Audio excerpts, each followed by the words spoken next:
Hello friends, कैसे हो आप? आई होप सो आप बहुत बढ़िया होंगे और अपनी पढ़ाई भी कंटिन्यू कर रहे होंगे। आज का जो अपना सेशन रहेगा वो भारत की वनस्पति के बारे में रहेगा। हमने कल भारत की मिट्टियों के बारे में और जो जलवायु है उसके बारे में, मानसून के बारे में पढ़ लिया था। आज हमारा सेशन रहेगा भारतीय वनस्पति के बारे में। तो बिना किसी देरी के हम शुरू करते हैं आज का अपना सेशन। वनस्पति। भारत में विभिन्न जलवायु प्रदेश पाए जाते हैं। हमने कल देखा कि भारत में विभिन्न प्रकार के जलवायु प्रदेश पाए जाते हैं जहां अलग अलग जलवायु पाई जाती है। तो हम ये कह सकते हैं कि जहां जलवायु अलग है तो वहां वनस्पति भी अलग अलग भिन्न भिन्न प्रकार की वनस्पति पाई जाती है। तो वहां विभिन्न प्रकार की वनस्पति पाई जाती है। जहां अगर बारिश बहुत ज्यादा होती है तो वहां सदाबहार वन या और अधिक जो छायादार वृक्ष पाए जाते हैं। कई क्षेत्र पर हम देखते हैं पर्वतीय क्षेत्रों में जिसकी पौधों की जो हाइट है वो बहुत ज्यादा होती है, कहीं पे कम होती है और कहीं पे मैंग्रोव वनस्पति पाई जाती है, कभी सदाबहार है, पतझड़ है आदि वनस्पतियां पाई जाती है। तो आज का अपना सेशन रहेगा वो जो उष्ण कटिबंधीय सदाबहार जो सदाहरित वनस्पति है उससे शुरू करते हैं। तो जो उष्ण कटिबंधीय सदाहरित वनस्पति कहां कहां पाई जाती है, अब हम पहले देखते हैं कि कहां कहां पाई जाती है ये वनस्पति कहां कहां पाई जाती है। ये भारत के उत्तर पूर्वी क्षेत्र में, कौन से क्षेत्र में? उत्तर पूर्वी क्षेत्र। उत्तर पूर्वी क्षेत्र कौन से आ गए? ये भारत के जो उत्तर पूर्वी क्षेत्र है वहां पर ये वनस्पति पाई जाती है। उत्तर पूर्वी क्षेत्रों में ये वनस्पति पाई जाती है। उसके बाद में देखते हैं अंडमान निकोबार जो द्वीप समूह है, अंडमान निकोबार द्वीप समूह है, अंडमान निकोबार द्वीप समूह पर भी ये वनस्पतियां पाई जाती है। जिसके बाद में हम देखते हैं पश्चिमी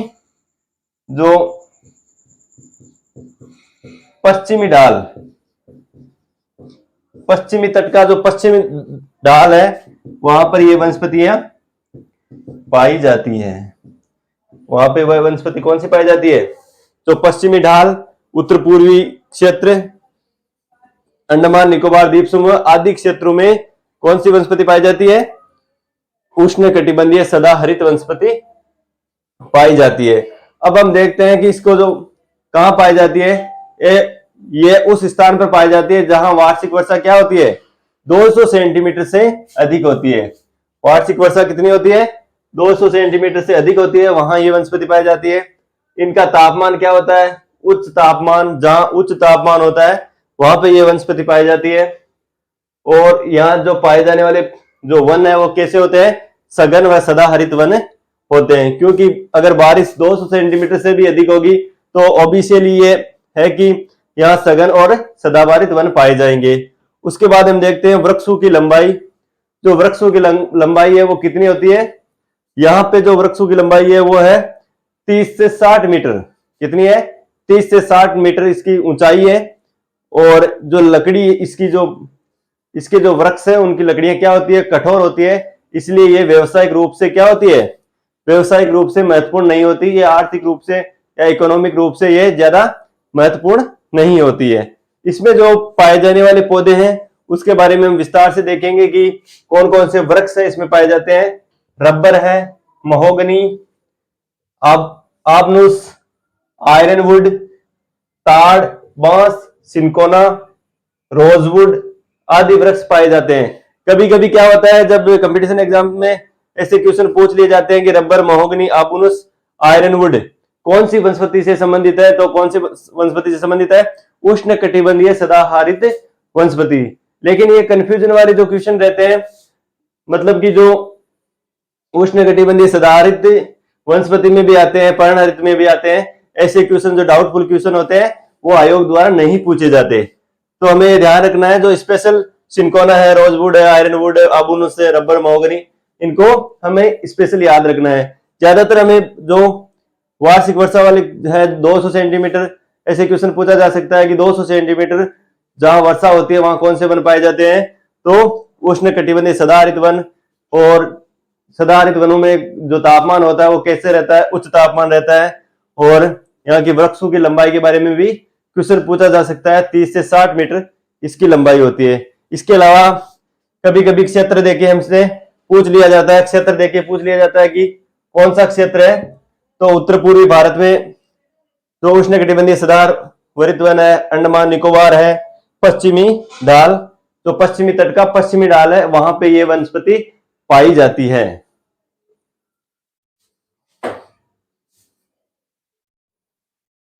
अब हम जो दूसरा वनस्पति का प्रकार है वो देखते हैं। दूसरा कौन सा है? उष्णकटिबंधीय आर्द्र मानसूनी वनस्पति। उष्णकटिबंधीय आर्द्र मानसूनी वनस्पति, या इसे क्या कहा जाता है? पतझड़ वनस्पति भी कहा जाता है। तो हम शुरू करते हैं। इसके जो क्षेत्र कौन कौन से हैं, जो वितरण के क्षेत्र कौन कौन से हैं?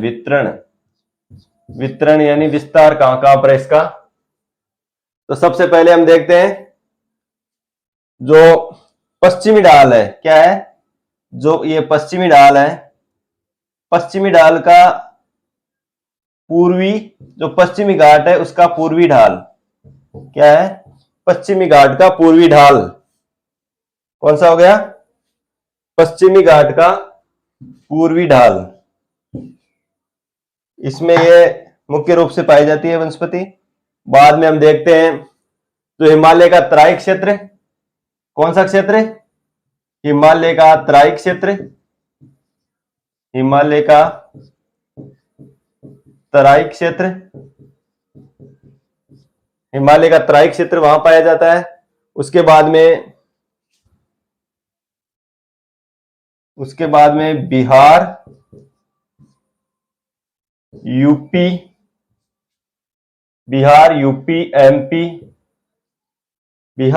एमपी,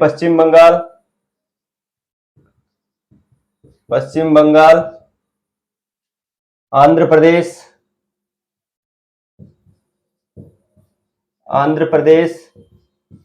पश्चिम बंगाल, आंध्र प्रदेश,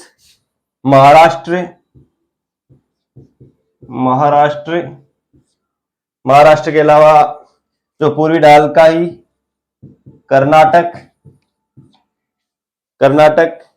हो गया। इन क्षेत्रों में मुख्य रूप से ये जो उष्णकटिबंधीय आर्द्र मानसूनी वनस्पति पाई जाती है। तो हम एक बार इसको लिख लेते हैं। तो बिहार, पेन चेंज कर लेता हूं मैं।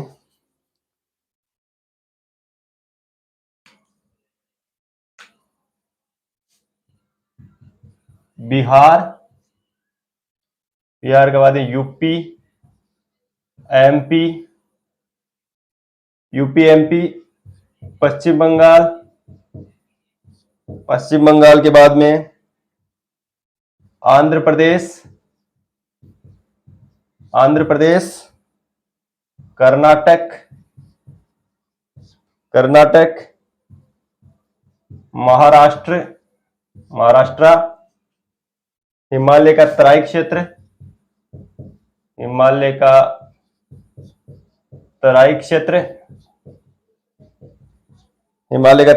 आ गया। फिर कर्नाटक और पश्चिम जो पूर्वी ढाल है उसको भी लिख देते हैं, पूर्वी ढाल। इन क्षेत्रों में इसका विस्तार पाया जाता है। बाद में हम देखते हैं जो वार्षिक वर्षा है, इसकी वार्षिक वर्षा कौन कौन से, जहां पर ये वनस्पति पाई जाती है उसकी वार्षिक वर्षा क्या होगी? 100 से 200 सेंटीमीटर वर्षा होती है। क्या होती है? 100 से 200 सेंटीमीटर वर्षा होती है। और इन्हें क्या, कौन से वन कहा जाता है? पतझड़ वन कहा जाता है, क्योंकि ये शुष्क गर्मी के दिनों में अपने पत्तियों को गिरा देते हैं। क्या कर देते हैं? शुष्क या गर्मी के दिनों में अपने पत्तियों को गिरा देते हैं। उसके बाद हम देखते हैं वृक्षों की जो लंबाई होती है वो कितनी होती है? 20 से 45 मीटर होती है। क्या होती है? इनकी लंबाई 20 से 45 मीटर होती है। और इनकी लकड़ी मजबूत और अच्छी होने के कारण ये आर्थिक रूप से महत्वपूर्ण मानी जाती है। कौन सी? इसकी जो लकड़ी अच्छी होने के कारण इसे महत्वपूर्ण मानी जाती है। इकोनॉमिक्स रूप से ये बहुत महत्वपूर्ण होती है। अब हम देखते हैं जो इसके वृक्ष कौन कौन से हैं। मुख्य जो वृक्ष है, सागवान है, साल, चंदन, सहतूत, महुआ, आंवला, शीशम आदि। कौन कौन से आ गए? सागवान है, साल है, चंदन, सहतूत, महुआ, आंवला, शीशम। इनकी जो लकड़ी होती है वो मुलायम होती है और मजबूत होती है। इस कारण ये क्या होती है, ये आर्थिक रूप से बहुत अच्छी मानी जाती है, क्योंकि इनमें चंदन है, सागवान, साल, सहतूत आदि बहुत बेहद कीमती लकड़ियां होती है। अब हमने जो इसके क्षेत्र वितरण क्षेत्र पढ़ लिए, महाराष्ट्र, कर्नाटक, पूर्वी ढाल, आंध्र प्रदेश, पश्चिम बंगाल, यूपी, एमपी, बिहार, हिमालय का तराई क्षेत्र। अगर आपको सेशन पसंद आ रहा हो तो चैनल को लाइक, सब्सक्राइब और अपने दोस्तों को शेयर जरूर करें।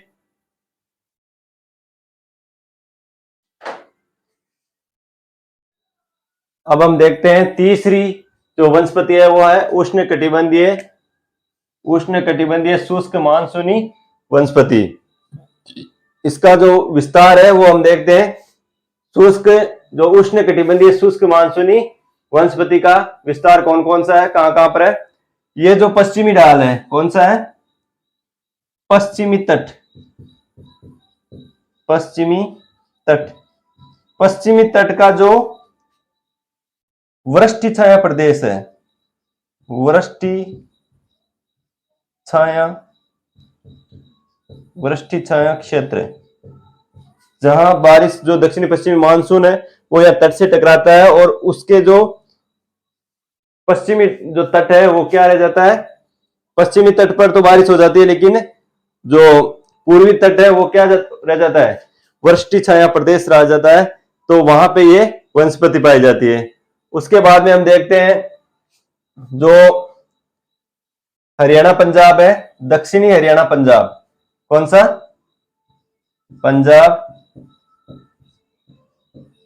हरियाणा, दक्षिणी क्या है? दक्षिणी हरियाणा पंजाब। दक्षिणी हरियाणा पंजाब के बाद में देखते हैं उत्तरी गुजरात। कौन सा है? उत्तरी गुजरात क्षेत्र में, दक्षिणी हरियाणा पंजाब, उत्तरी गुजरात क्षेत्र। और जो उत्तर पूर्वी क्या है? उत्तर पूर्वी यूपी, एमपी और पूर्वी राजस्थान। कौन सा? राजस्थान। पूर्वी राजस्थान में ये ज्यादातर वनस्पति पाई जाती है। अब इनका हम विस्तार देखते हैं। जो विस्तार है वो क्या है? गुजरात, गुजरात के बाद है पंजाब, हरियाणा, पंजाब, हरियाणा, राजस्थान,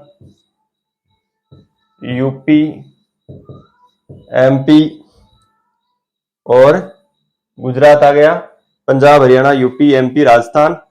और जो वृष्टि छाया प्रदेश है वह है कर्नाटक का जो विदर्भ क्षेत्र है, कर्नाटक का विदर्भ, ये क्षेत्र इसके अंतर्गत आते हैं।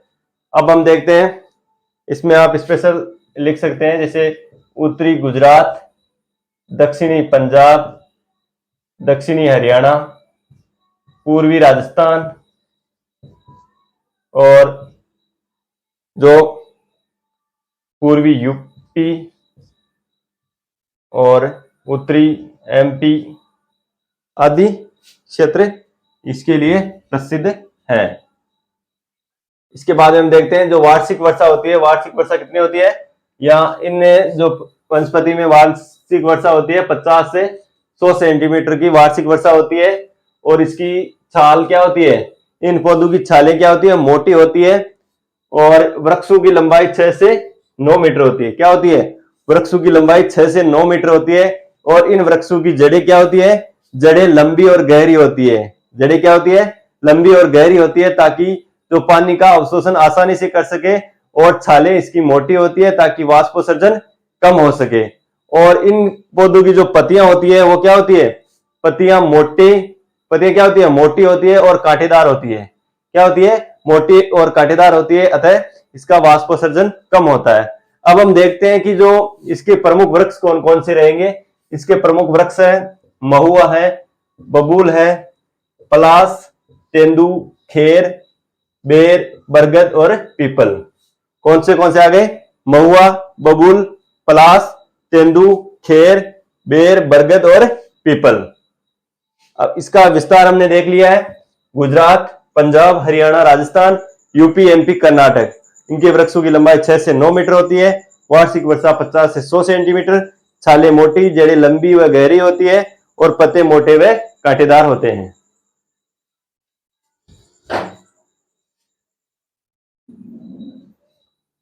अब हम देखते हैं मरुस्थलीय व अर्ध मरुस्थलीय जो वनस्पति है वह है मरुस्थलीय व अर्ध मरुस्थलीय वनस्पति। मरुस्थलीय व अर्ध मरुस्थलीय वनस्पति। मरुस्थल का नाम आते ही सबसे पहले हमारा ध्यान जाता है राजस्थान की ओर। राजस्थान है, पश्चिमी राजस्थान है, उत्तरी गुजरात है, आदि क्षेत्रों के बारे में हमारा ध्यान जाता है। तो हम देखते हैं कहां कहां पर यह वनस्पति पाई जाती है। यह वनस्पति पाई जाती है पश्चिमी राजस्थान। कौन सा हो गया? पश्चिमी राजस्थान, पश्चिमी राजस्थान, उत्तरी गुजरात, उत्तरी गुजरात, और जो इसके जो पश्चिमी जो तट है, पश्चिमी तट का जो वृष्टि छाया प्रदेश, वृष्टि छाया प्रदेश, वृष्टि छाया प्रदेश। इसमें जो यहाँ की वनस्पति और यहाँ की वनस्पति क्या होती है? लगभग सेम होती है। यहाँ की वनस्पति और यहाँ की वनस्पति लगभग सेम होती है, क्योंकि यहाँ पर मरुस्थल है और बारिश कम होती है। यहाँ पे बारिश 50 सेंटीमीटर से भी कम होती है। क्या होती है? 50 सेंटीमीटर से भी बारिश कम होती है। और जो पौधे होते हैं वो झाड़ियों के रूप में होते हैं, छोटी छोटी झाड़ियों के रूप में, कटीली झाड़ियों के रूप में यहाँ पौधे पाए जाते हैं। यहाँ की वृक्षों की लंबाई 6 मीटर अधिकतम होती है। क्या होती है? 6 मीटर अधिकतम इनकी लंबाई होती है। और वृक्षों की जड़ें क्या होती है? वृक्षों की जड़ें लंबी, पतली व कांटेदार होती है। वृक्षों की लंबी जो जड़ें क्या होती है? लंबी होती है। पत्तियां जो होती है वो है मोटी व कांटेदार होती है, क्योंकि वाष्पोत्सर्जन की क्रिया कम होने के कारण यह लंबे टाइम तक सर्वाइव कर सके, इस कारण इसकी जो पत्तियां वो कांटों में बदल जाती है और कांटेदार होती है। और यहाँ की वनस्पति पश्चिमी राजस्थान और पृष्ठ छाया प्रदेश और विदर्भ क्षेत्र है, विदर्भ है कर्नाटक का, वहां की वनस्पति सेम सी पाई जाती है। क्योंकि हम देखते हैं जब मिडिवल का जो हिस्ट्री चल रही है, मिडिवल में हम ध्यान देते हैं कि जो बिहार का जो बीकानेर का राजा होता है रायसिंह, कौन? रायसिंह। जब रायसिंह को इधर महाराष्ट्र और कर्नाटक के जो दक्षिणी भारत में उसको अभियान के लिए भेजा जाता है, तब वो एक फोग के वृक्ष को देखता है। जो फोग का पेड़ फोग की नामक एक झाड़ी होती है राजस्थान में, फोग नामक झाड़ी होती है। कहां होती है?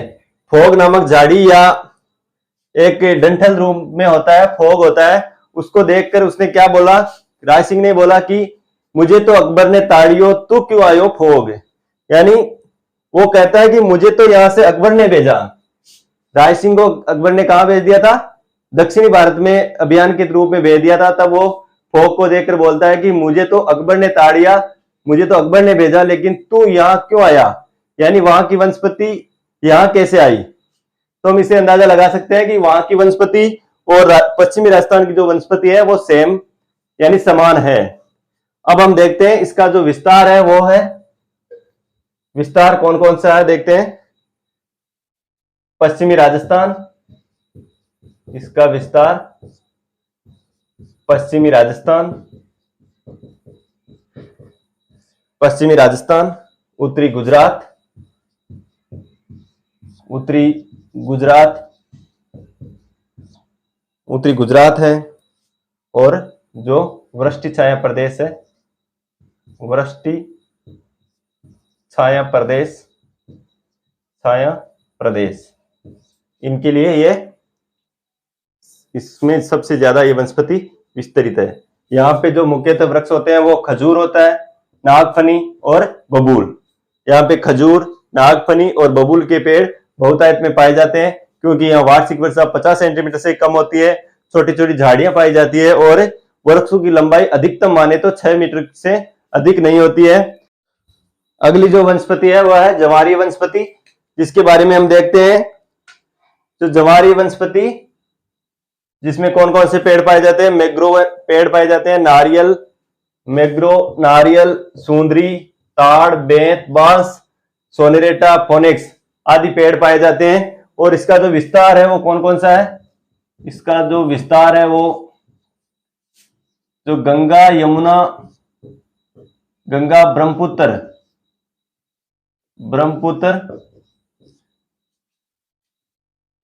का अपवाह क्षेत्र,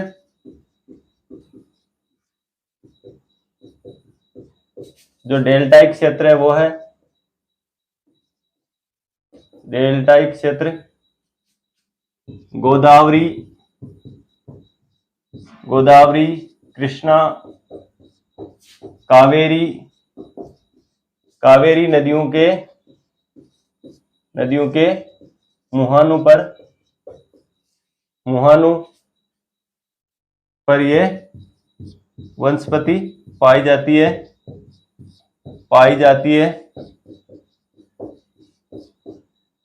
यहाँ की जो वनस्पति है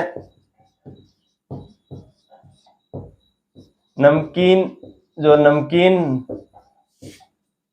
मिट्टी है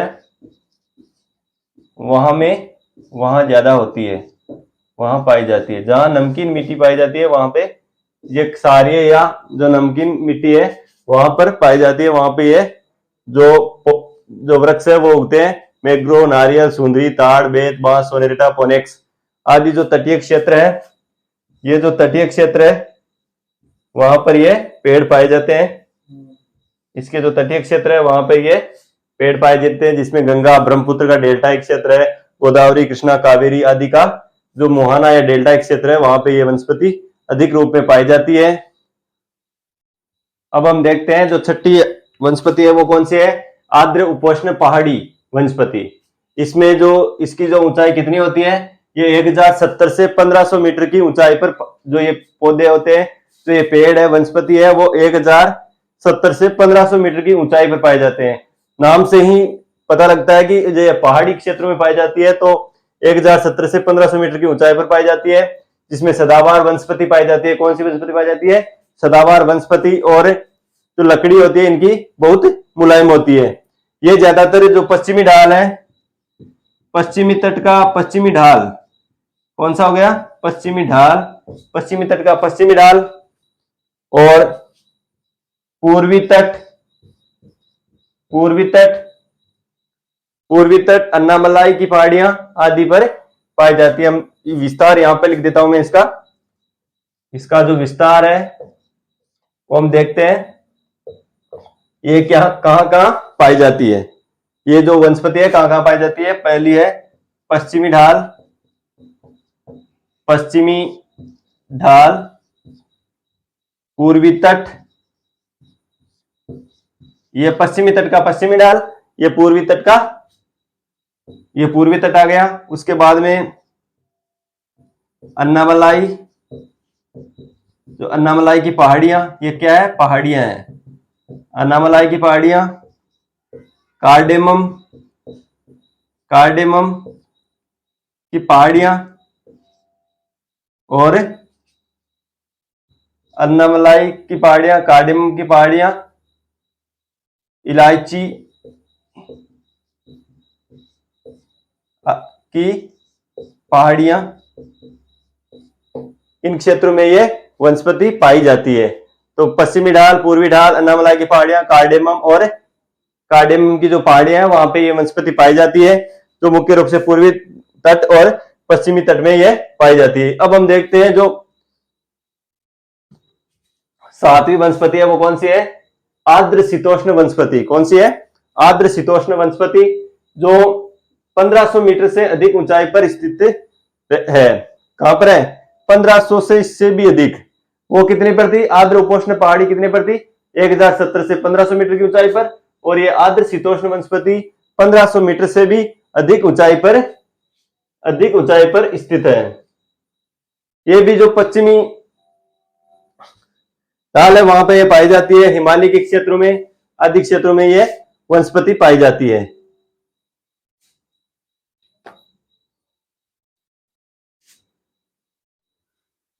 हिमालय क्षेत्र की वनस्पति, हिमालय क्षेत्र की वनस्पति में पूर्वी हिमालय व पश्चिम हिमालय क्षेत्र आते हैं, जहां पे ये हिमालय वाले क्षेत्रों में ये वनस्पति पाई जाती है, जिसमें उष्णकटिबंधीय पर्णवृत्ति वन है और सदाहरित वन है आदि वन पाए जाते हैं, जिसमें रबर, सिनकोना, महोगनी, स्टोर्च आदि वृक्ष इसमें पाए जाते हैं। आज का सेशन इतना ही।